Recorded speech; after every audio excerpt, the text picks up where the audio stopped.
Bonjour chers amis, chers camarades, chers connaissances, chers frères et sœurs en Christ Jésus. Ce matin, j'ai la grande joie de vous parler d'un thème connu de tous, mais bien souvent ignoré de beaucoup de personnes. Il s'agit bien de la mort. Je voudrais vous parler de la mort. Étant donné que nous existons sur cette terre, nous devons avoir en pensée aussi l'existence de la mort. En même temps que la vie existe, nous devons savoir que la mort aussi existe. Plusieurs personnes aujourd'hui vivent sur cette terre, ne prenant pas conscience qu'un jour ils mourront. Et ça, c'est un danger. La Bible nous révèle déjà, depuis dans Genèse, Dieu l'a dit à Adam que lorsqu'il mangera le fruit de l'arbre de la connaissance du bien et du mal, il mourra. Et lorsqu'on parcourt toute la Bible jusqu'au Nouveau Testament, nous voyons aussi que l'apôtre Paul et bien d'autres apôtres qui nous ont précédés ont parlé de la mort. Qu'il est réservé aux hommes, par exemple, de mourir une seule fois, et après quoi vient le jugement de Dieu. Mais bien des personnes sur terre existent comme si la mort ne les frapperait pas. Il y avait quelqu'un dont a parlé Jésus et qui avait de grands biens, qui avait ses récoltes, qui avait beaucoup donné lorsqu'il parlait en son temps.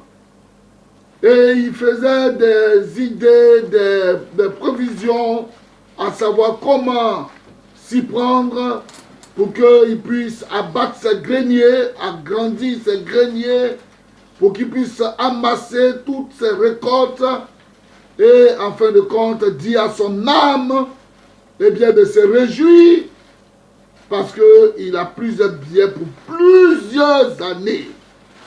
Voici un homme qui voyait sa vie être prolongée sur plusieurs années.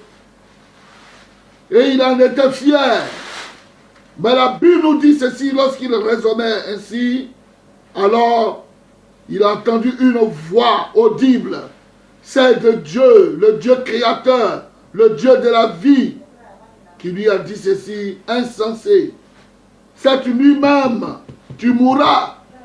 Et tous ces biens, pour qui est-ce que tu les as préparés? Voici ce qui se passe sur la terre.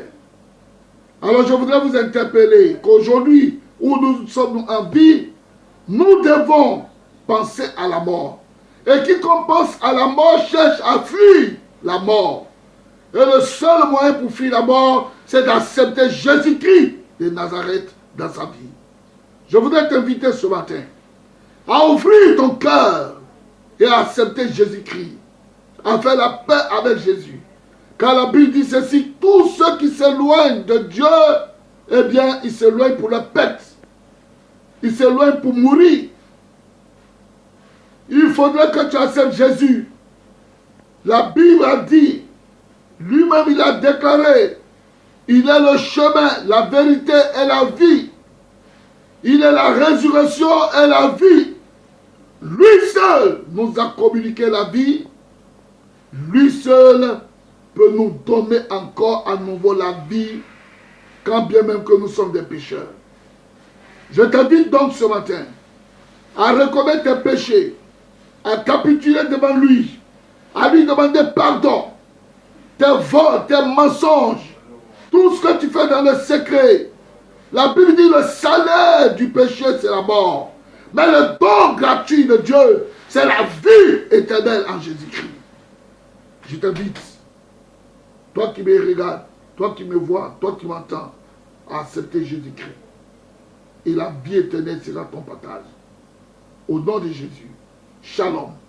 Amen.